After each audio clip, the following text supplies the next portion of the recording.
Salam əziz qrup üzvləri. Biz bugün öyrənəcəyik canlı orqanizmlərin kimyəvi tərkibi. Ümumilikcə, kimyəvi tərkib canlı təbiətlə cansız təbiət arasında atom səviyyəsində heç bir fərq yoxdur. Yəni, atom səviyyəsində heç bir fərq yaranmır. Onlar arasında fərq molekulyar səviyyədə meydana çıxır. Və hüceyrənin tərkibində kimyəvi elementdən 118 elementin 80-ə qədəri hüceyrənin tərkibindədir. Bunlardan yalnız 27-si müxtəlif funksiyalar yerinə yetirirlər. Və hüceyrənin tərkibində 0,1-ə qədər olan elementlər makroelementlər, 0,1-dən milyonda 1-ə qədər olan elementlər mikroelementlər adlanır. Ümumilikcə, makroelementlərə nələr aiddir, mikroelementlərə nələr aiddir? Oksigendir, karbondur, hidrogendir, azotdur, fosfordur, kaliumdur, kükürdür, xlordur, kalsiyumdur, maqnezyumdur, natriumdur, dəmirdir. Bunlar makroelementlərə aiddir. Yəni, verilmiş bu cədvəldə oksigendən tutmuş dəmirə qədər makroelementlərdir. Sink, mis, yod, flör, bunlar mikroelementlərə aiddir. Oksigen, karbon, hidrogen və azot. Bunlar 98% əhatə edir. Fosfor, kalium, kükürt, xlor, kalsiyum, maqnezyum, natrium, dəmir. Bunlar da 1,9% təmin edir. Yerdə qalan sink, mis, yod, flor da mikroelementlərdir. Hüceyrənin tərkibində oksigenin kütlə payı daha çoxdur, hidrogenin də molu çoxdur. Bunları yadınızda saxlayırsınız. Ümumilikcə, fosfor sümüyün tərkibində rast gəlinir, kalsiyuma sümüklə qanın tərkibində rast gəlinir. Əlavə olaraq, məsələn, burada bizə misal olaraq maqnezyuma xlorofilin tərkib hissəsində rast gəlinib. Yəni, xlorofilin tərkib hissəsində biz maqnezyuma rast gələ bilərik. Dəmirə hemoqlobinin struktur komponentidir. Kalsiyum və fosfor sümük toxumasının hüceyrəarası maddəsinin yaranmasında iştirak eləyir. Əlavə olaraq kalsiyum qanın laxtalanmasında iştirak edən elementlərdən biridir. Mikroelementlərə dedik ki, sinkdir, misdir, yoddur, flordur, kobaltdır. Bunlar mikroelementlərdir. Əsasən burada sink mədə-altı vəzi hormonu olan insulinin tərkib hissəsinə daxildir. Yod da əsasən tioksin hormonunun əsas komponentlərindən biridir. Bunları da buradan yadınızda saxlayırsınız. Və buradan su və natrium xlorid kimi qeyri-üzvü maddələr həm canlı, həmsə cansızların tərkibində rast gəlinir. Yəni, üzvü birləşmələr isə yalnız canlılara məxsusdur. Yadınızda saxlayın. Daha sonra bunları əzbər bilməlisiniz. Məsələn, şüalar kalsiyumla stronsiyumun tərkib hissəsində, yəni kalsiyum və stronsiyum, kalsiyum bir də stronsiyum. Bu elementlər şüaların tərkibində var. Bunu yadınızda S-Ş cütlüyü olaraq saxlaya bilərsiniz. Kök ayaqlılarda baryumdan kalsiyum kök ayaqlıların tərkib hissəsinə malikdir. Yəni, bunların tərkibində bu elementlərə rast gəlinir. Asidlərdə vanadyum var. Yosunun tərkib hissəsində yod var. Qaymaq çiçəyində litiumdur, suculuda da radiumdur. Bunları əzbərləyin, yadınızda qalsın. Bəs hüceyrənin qeyri-üzvü birləşmələri nədir? Hüceyrənin qeyri-üzvü birləşmələri su və mineral duzlardır. Ümumilikcə, su hüceyrənin tərkibində ən çox olan maddədir. Yəni, su orqanizmdən, hüceyrənin tipindən asılı olaraq hüceyrənin tərkibində müxtəlif faizə qədər yerləşə bilir. Məsələn, sümük toxumasının 20%-ə qədəri sudur, baş beyinin 85%-i sudur, piy toxumasının 20%-i sudan təşkil olunub, əzələnin 75%-i sudandır, qaraciyərin 70%-i sudur, dişi mina qatının 10%-i sudur, dölün embrional dövrün 90%-i sudur. Bunları yadınızda saxlayırsınız. Qeyri-üzvü birləşmələr su, bir də mineral duzlardır. Hüceyrənin 70-80%-nə qədər su təşkil eləyir, 1,5% də mineral duzlardır. Yerdə qalan faiz üzvü birləşmələrə aiddir. Və su 4 Selsi temperaturunda maksimal sıxlığa malikdir. Bunları da yadınızda saxlayın. Əlavə olaraq burada hüceyrənin tərkib hissəsində suda həll olub olmamasına görə iki hissəyə bölünür. Hidrofillər, bir də hidrofollar. Baxın, hidrofil nədir? Hidor, suyu sevirəm deməkdir. Yəni, hidor su, filios suyu sevirəm. Bunlar suda həll olanlardır. Hidrofoblar, hidor su, fobos qorxu, nifrət deməkdir. Bunlar suda həll olmayanlara aiddir. Ümumilikcə hidrofil maddələrə duzlardır, bir də sadə karbohidratlardır. Hidrofob maddələrə yağlardır, mürəkkəb karbohidratlardır, bəzi zülallardır. Baxın, əsasən bu polimer maddələr suda həll olunur. Ancaq suda həll olan polimer maddə var ki, bu da qanın tərkib hissəsində olan fibronogen zülalıdır. Bunlar suda həll olur. Məsələn, hidrofoblara burada zülallara fibrindir, keratin liflərdir, bunu göstərə bilərik. Məsələn, yağlar. Yağlar suda həll olunur, hidrofobdur. Sadəcə yağlar polimer birləşmə deyil. Karbohidratla zülallar polimer birləşmədir. Birdən sual düşür ki, suda həll olmayan polimer birləşməyə aiddir, yəni birləşmə deyil, siz yağı götürəsiniz. Amma polimer birləşməyə aiddir, bu zaman karbohidratı və zülalı götürəsiniz. Yəni yağ polimer birləşmə deyil. Bunu yadınızda saxlayın. Mürəkkəb quruluşlu karbohidratlara da yenə sellulozadır, pektindir, xitindir. Bunlar da mürəkkəb quruluşlu karbohidratlardır. Məsələn, suda həll olan sadə karbohidratlara glikozadır, fruktozadır, bunları göstərə bilərik və polimer birləşmə olan zülaldır ki, onun tərkibində olan fibronogen suda həll olur. Bunu yadınızda saxlayın.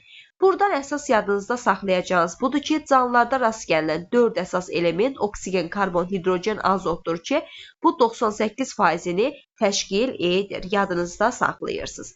Əlavə olaraq mineral duzlar. Mineral duzlar hansı, belə deyək, bitkilərin tərkib hissəsində görsənə bilir. Yəni, suda həll olmayan kalsium duzlarına rast gəlinir. Əncirin yarpaq hüceyrəsidir, begoniyanın yarpaq hüceyrəsində, soğanın qabıq hüceyrələrində misal göstərə bilərik. Əsasən mineral duzlar hüceyrələrdə iyonlar və birləşmələr şəklində rast gəlinir. Bunu da yadınızda saxlayırsınız.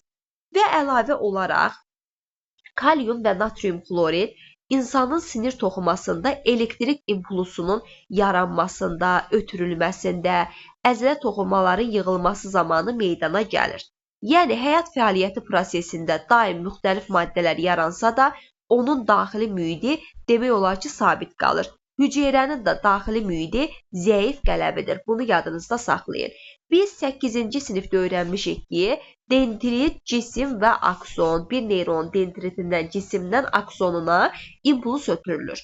Digər neyronun dendriti, cismi, aksonu.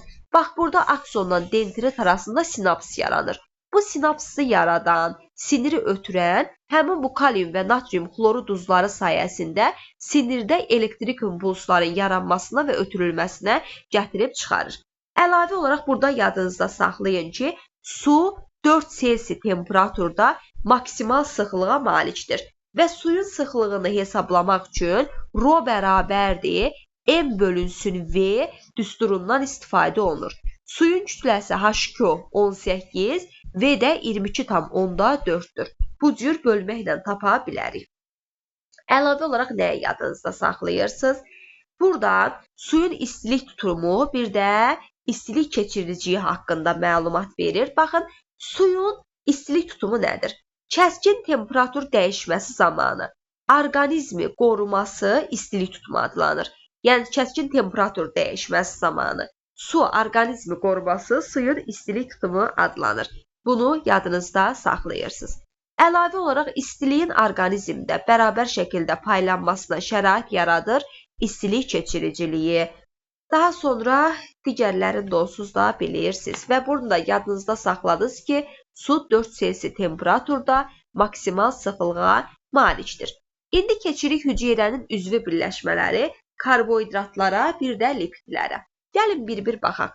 Deməli, əvvəlcə biz hüceyrənin üzvü birləşmələri. Baxın, ümumilikcə üzvü birləşmələr yağlardır, zülallardır, karbohidratlardır, nuklein turşularıdır, ATF-dir, vitaminlərdir, bunlardır.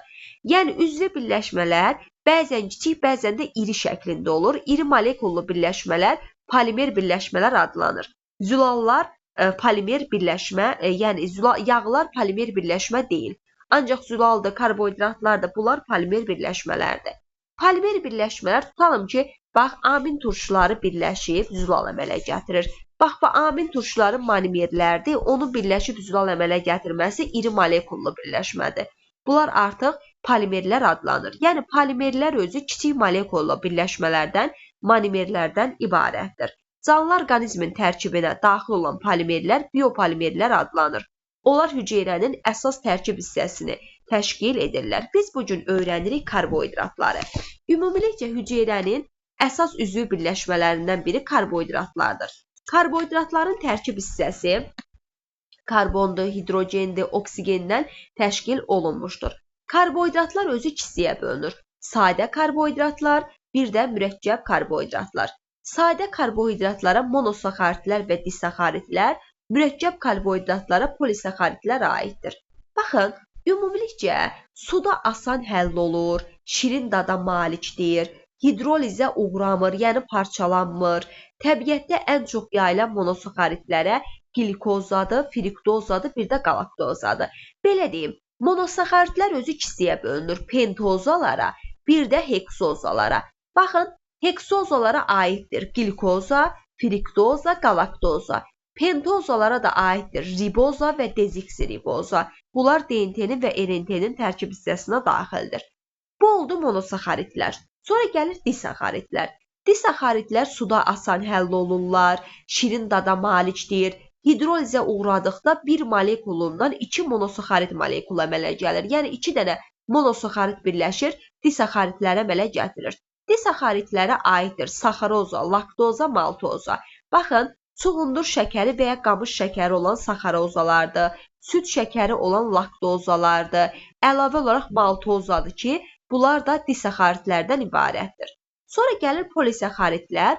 Polisaxaritlər suda həll olmur. Hidrolizə uğradıqda bir molekulundan çoxlu sayda monosaxarit molekulu əmələ gəlir. Polisaxaritlərə aiddir sellulozadır, nişastadır, glikogendir, xitindir, pektindir. Məsələn, baxın, bitki hüceyrəsində üstünlük təşkil edən nişasta, selluloza, pektin, heyvan hüceyrəsində olan glikogen, həşəratların xarici skeletini təşkil edən xitin, bunlar hamısı aiddir nəyə? Polisaxaritlərə. Daha sonra yadınızda saxlayın, selluloza təbiətdə ən geniş yayılmış polisaxaritdir. Bitkinin oduncağında, pambıq lifində əsas tərkib hissəsi sellulozadır. 1 qram karbohidrat parçalananda 17,6 kilojul enerji ayrılır.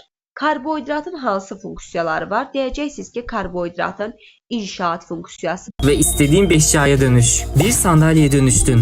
Geliyor. Aha, deməli, üzrlü hesab eləyin. Karbohidratların hansı funksiyaları var dedikdə, deyəcəksiniz ki, karbohidratların inşaat funksiyası var, əlavə olaraq tənzimləyici funksiyası var, dayaq funksiyası var.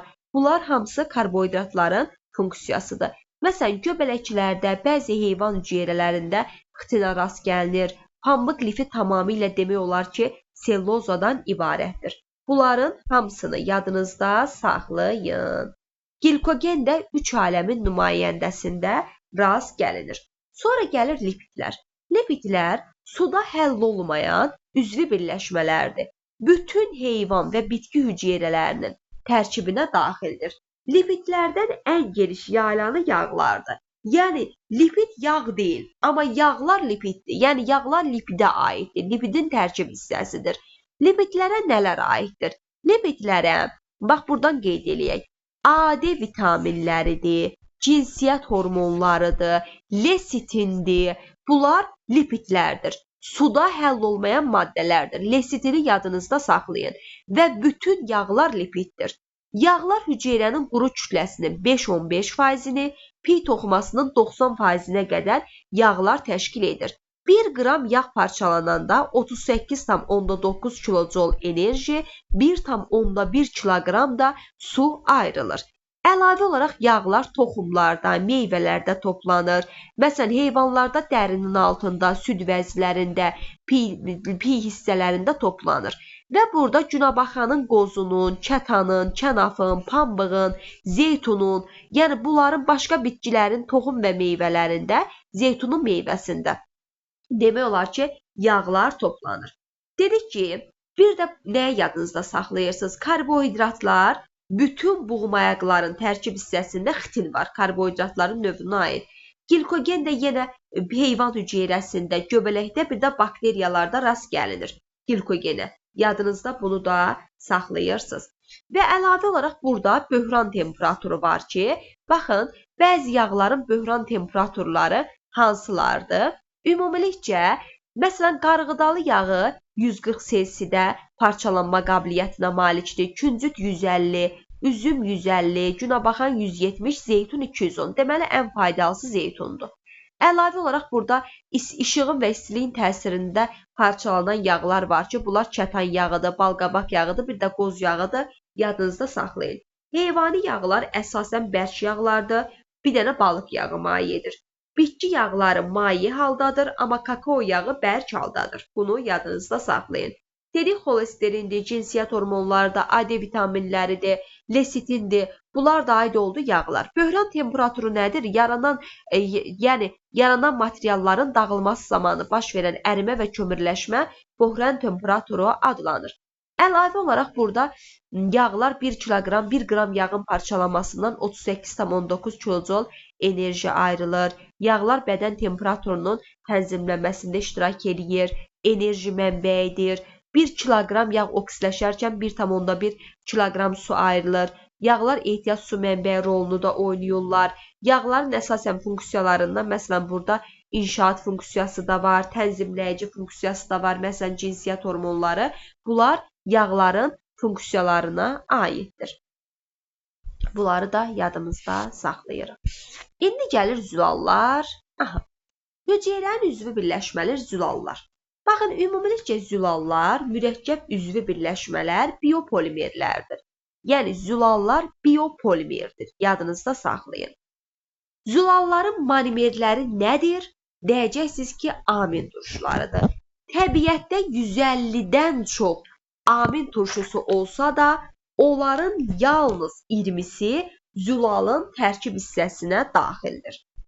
Və burada zülalın quruluşu var ki, zülal hansı quruluşdan ibarətdir? Gəlin, yaza-yaza göstərək. Baxın, zülal özü, yəni nədən təşkil olunub deyəndə, deyəcəksiniz ki, zülal amin qrupundan, bir də radikaldan. Amin qrupudur, karboksildir, bir də radikaldır. Baxın, NH2, bu olur amin qrupu. CH, bir də COH. Bax, COH karboksil qrupudur, yəni CH-COH. Bu hissəyə də radikal birləşir.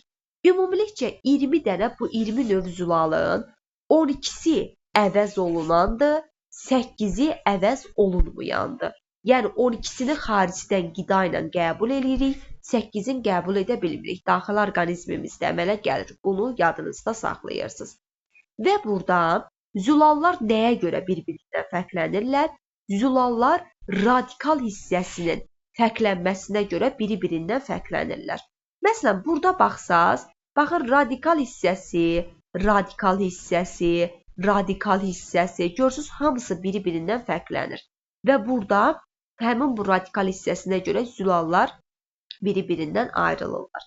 İndi gəlin, bircə-bircə baxağın. Ümumilikcə, zülalın kütləsinə qədərdir. Əsas bu hissəyə baxağın. Baxın, dedik ki, biz bildik ki, zülallar müxtəlif amin turşuları birləşib zülal əmələ gətirirlər. Amin turşunun da quruluşunu yazmışdıq birinci. Yenə yazıram. NH2, bax, buradan yazaq. NH2, CH, COOH. Bax, bu bizim, bu hissəyə də radikal birləşir. Bu bizim bir amin turşumuzun, yəni amin turşusudur. Bunlar bir-birindən radikallara görə fərqlənirlər. Bax, radikalı çıxırsınız. Bu qalan hissə adlanır zülali hissə. Yəni NH2, CH, COH zülali hissədir. Bu funksional qrupdur. Bunun kütləsi 74-dür. Yəni zülali hissənin kütləsi 74-dür. Radikalın da kütləsi nəyə aiddir? 54-ə. Standart rəqəmdir. Radikalın özü dəyişə bilər. Amma funksional hissənin, yəni zülali hissə bu 74 heç vaxt dəyişmir.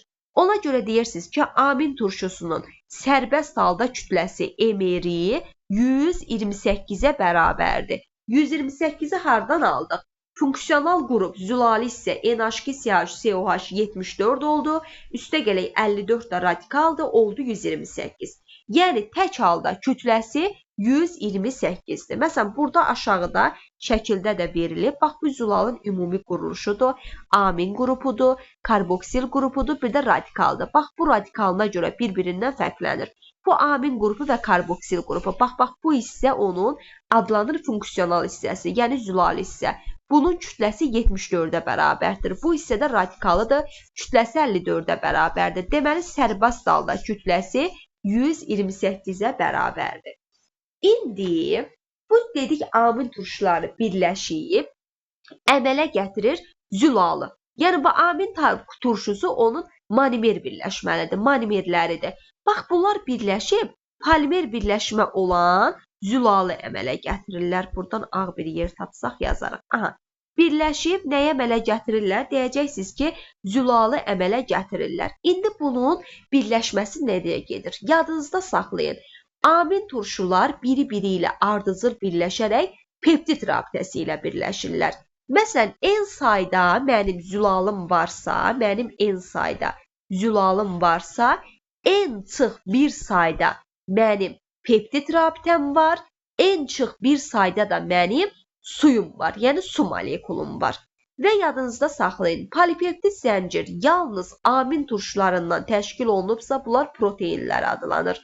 Əgər zülalın tərkibində amin turşularından əlavə qeyri-zülalı hissə varsa, belə zülallar da proteidlər adlanır. İndi biz amin turşularını birləşdiririk.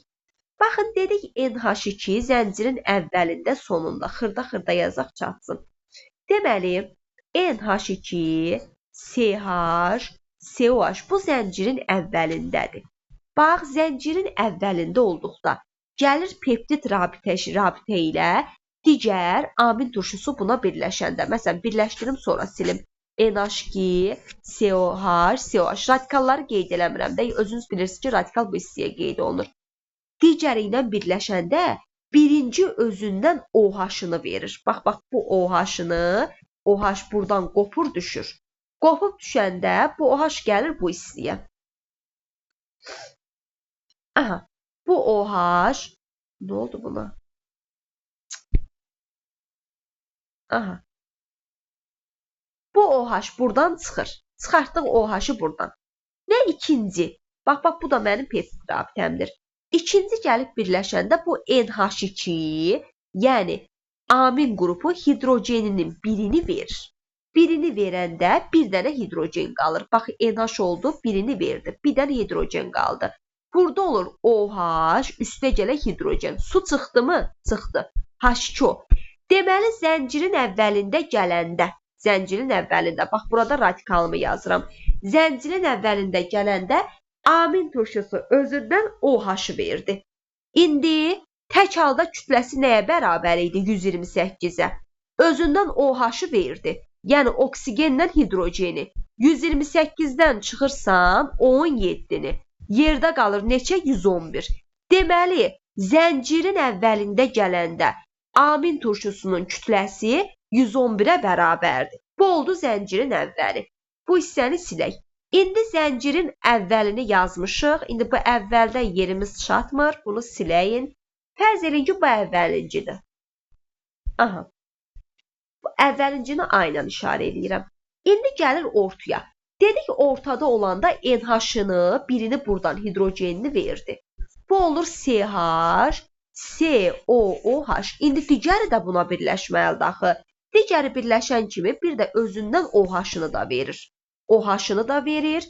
Gəlir buradan OH-ı da çıxır. Buradan OH-ı yazıram. Gəlir buna üçüncüsü, yəni digər amin turşusu birləşir. Yenə bu da buradan NH-ı gidən hidrogeninin birini verəcək. CH, COOH qalır.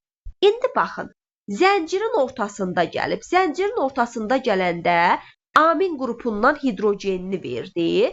Üstəgələk karboksil qrupundan da OH-ını verdi. Kütləsi neçəyə bərabərdir tək halda 128-ə? Çıxırsan bir dənə hidrogeni, bir də OH-ı. Bu da eləyir 128. Çıxaq 18 eləyir 110. Deməli, zəncirin ortasında gələndə amin turşusunun kütləsi 110-a bərabərdir. Bəs zəncirin sonunda gəlirsə, kütləsi nəyə bərabərdir?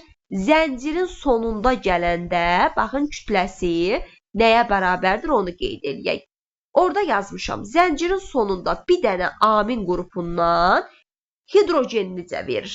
Bax, məsələn, bu zəncirin, buradan silək bunu, zəncirin əvvəlindəki olsun amin turşum, zəncirin ortasındakı amin turşum, indi zəncirin sonunu yazıram. NH2-dən bir dənə hidrogenini verdi. Yerdə qalan CH, CO, OH qalır. Artıq bitir də zəncir. Sərbəst halda kütləsi 128-dir. Bir dənə hidrogenini verir. Bir dənə hidrogenini verəndə nə qalır? 127. Всё. Deməli, zəncirin əvvəlində gələndə amin turşusunun kütləsi oldu 111. Ortada gələndə oldu 110. Sonda gələndə də oldu 127. Bu olur ümumi, radikaldan bir yerdə. Bir də sizə zülali hissəsini soruşar, funksional qrup. Funksional qrup yalnız budur. NH2, CH, CO, OH. Bu yalnız funksional qrupdur. Zəncirin əvvəlində gələndə NH2-dən hidrogenini verir, COH-dan da OH-ını verir. Bilirsiniz ki, funksional qrupun kütləsi 74-dür. 74-dən çıxırsan, hidrogenindən, zəncirin ortasında gələndədir, bu ortasında gələndə. Çıxırsan hidrogeni, bir də OH-ı. Nə eləyəcək? 74-dən 18-in 56. Deməli, zəncirin ortasında gələndə funksional hissənin kütləsi 56-ya bərabərdir. Zəncirin əvvəlində gələndə bircə dənə nəyini verir? Bir dənə OH-ını verir. Başlıq NH2 olduğu kimi qalır. Deməli, bu zaman da 74-dən çıxırsan OH-ı. Bu da 17, 74-dən 17-sin qalır 57. Deməli, zəncirin əvvəlində gələndə də kütləsi 57-yə bərabərdir. Zəncirin sonunda gələndə, indi hal-hazırda, bax, bu OH olduğu kimi qalır. Yəni, artıq sən OH-dan bunu çıxartmırsan artıq. OH olduğu kimi qalır. Bir dənə buradan hidrogeninin birini verir. Bircə dənə birini. Qalanı olduğu kimi qalır. Deməli, 74-dən sən çıxırsan bircə dənə hidrogeni. Bu delir 73. Zəncirin sonunda da gələndə funksional hissənin kütləsi 73-ə bərabərdir. Bunu da yadınızda saxlayırsınız. Əlavə olaraq zülalın tərkibində amin turşuları, zülali hissələrin kütlələrinin cəmi 56-ın üstə gələk 18 düsturu ilə hesablanır. Yəni, sizdən zülalın tərkibini verər, amin turşularının sayını verər, ümumi kütləni hesablayarsa, 56-in üstə gələk 18 düsturu ilə hesablaya bilərsiniz. Bunu hardan alırıq? Burada en 56 ortada yerləşən zülalın tərkib hissəsidir. En ümumi amin turşularının sayıdır. 18-i də hardan aldıq? Zəncirin əvvəlində gələndə OH-ını verir, sonda gələndə hidrogenini verir. Bu da eləyir üstə gələndə su, H2O. H2O-nun da kütləsi 18-ə bərabərdir. Yəni, bu formada da ala bilərik. Əlavə olaraq amin turşuların sayını n-lə işarə edib, suyun və peptid rabitənin sayını soruşursa, n-1 düsturundan istifadə edəcəyik. Bunları da yadınızda saxlayın, yəni zülalın quruluş hissələrində. İndi gələk görək, burada kitabda başqa nələr var. Bu quruluşu yazdıq, danışdıq. İndi zülal molekulunun quruluşu. Zülallar ümumilikcə birləşir. Birincili, ikincili, üçüncülü, dördüncülü quruluşlar əmələ gətirirlər. Gəlin görək, bu birincili quruluş nədir? İkincili quruluş nədir? Üçüncülü quruluş nədir? Baxın, ümumilikcə zülalın birincili quruluşu peptid rabitədir. Bayaq yazdığımız kimi amin turşuları öz aralarında birləşib peptid rabitəni əmələ gətirirlər. Məsələn, tutalım amin turşulardır. Bax, bunlar peptid rabitə. Zəncirin əvvəlində və sonunda gələn amin turşusu bir peptid rabitə özündən əmələ gətirir. Ortada yerləşənlər 2 peptid rabitə. Məsələn, bax, bu zəncirin əvvəlində gəlir. Bir peptid rabitədirmi? Bu zəncirin ortasındadır. Bax, bu ikisi zəncirin ortasındadır. 1, 2, 1, 2. 2 peptid rabitənin əmələ gəlməsində iştirak edir. zəncirin sonunda da olan bir peptid rabitənin əmələ gəlməsində iştirak edir. Deməli, zülalın birincili quruluşunda oldu peptid. İkincili quruluş nədir? Baxın, zülal molekulları qismən və ya tamamilə, burada görək şəkili var, spiral halında burulur. Birincili quruluşu bildik, peptid rabitədir. Dedik, ikincili quruluşda zülal molekulları qismən və ya tamamilə spiral halında burulmasıdır. Müxtəlif amin turşularının karboksil və amin qrupları arasında hidrogen rabitəsi yaranır. Üçüncülü quruluş nədir? Suyun hidrofob amin turşu radikallarının sıxışdırması nəticəsində əmələ gəlir. Tərkibində məsələn kükürt radikalları, hidrogen dusilfid birləşərək yumaq forması əmələ gətirir. Üçüncülü strukturu əmələ gətirməyə məcbur edən sudur. Sonra dördüncülü quruluşda artıq burada bir neçə zülal molekulunun birləşməsindən əmələ gəlir. Məsələn, hemoglobin zülalı, burada zülalı hissə ilə bərabər qeyri-zülalı hissə də olur. Və burada da artıq metal rabitə əmələ gətirirlər. Bunu da yadınızda saxlayırsınız. Sonra zülalların xassələri var ki, bax, burada renaturasiya var, bir də denaturasiya var. Ümumilikcə zülallar bir çox kimyəvi amillərin, spirtin, turşuların, qələvlərin yüksək temperaturun təsirindən quruluşun molekul quruluşu pozulur. Yəni, bu iki cür olur. Denaturasiya, bir də renaturasiya. Denaturasiya de-yoxluq, natura aradan qaldırmaq deməkdir. De-yoxluq aradan qaldırmaq, natura təbi deməkdir, üzürlü sayın. Bu da bölünür dönər və dönməz. Baxın, bu nədir? Dönər denaturasiya və renaturasiya, bunu bildik biz. Denaturasiya zamanı əvvəlcə dördüncülü, sonra üçüncülü, ikincili quruluş pozulur. Əgər birincili quruluş peptid rabitə pozulmayıbsa, bu qayıdıb əvvəlki vəziyyətini ala bilər. Yox, birincili quruluş peptid rabitə pozulubsa, bu artıq qayıdıb əvvəlki vəziyyətini ala bilmir. Bəs zülalların hansı funksiyası var? Zülalların inşaat funksiyası var. Bax, inşaat funksiyası bura qeyd edirəm. İnşaat funksiyası nədir? Əzələlərdə, vətərlərdə, qırdaqlarda, qan damarlarında, tüklərdə, dırnaqlarda. Daha sonra ikinci kataltik funksiyası var, yəni reaksiyaların getməyi üçün fermentlər, katalizator. Üçüncü hərəkət funksiyası var, məsələn, miozin və aktin lifləri. Daşıyıcı funksiyası var ki, hemoglobin özünə oksigen birləşdirərək daşıyır. Müdafiə funksiyası var ki, buna immunoglobin və interferon aiddir. Siqnal funksiyası var. Məsələn, üçüncülü quruluşda zülallar daha çox öz funksiyalarını yerinə yetirirlər. Bu da renaturasiya və denaturasiyanın izah olundu. Sonra tənzimləyici funksiyası var. Əksər bitkilərdə, insanda məsələn insulindir, glikogendir, tiroxin hormonudur. Bir də energetik funksiyası var. 1 qram zülal parçalananda 17,6 kilojoule enerji ayrılır. Bu da energetik funksiyasına aiddir. Nuklein turşuları buradan qalacaq. Siz bircə dənə zülalı oxuyacaqsınız. Bu qədər həmkarlar.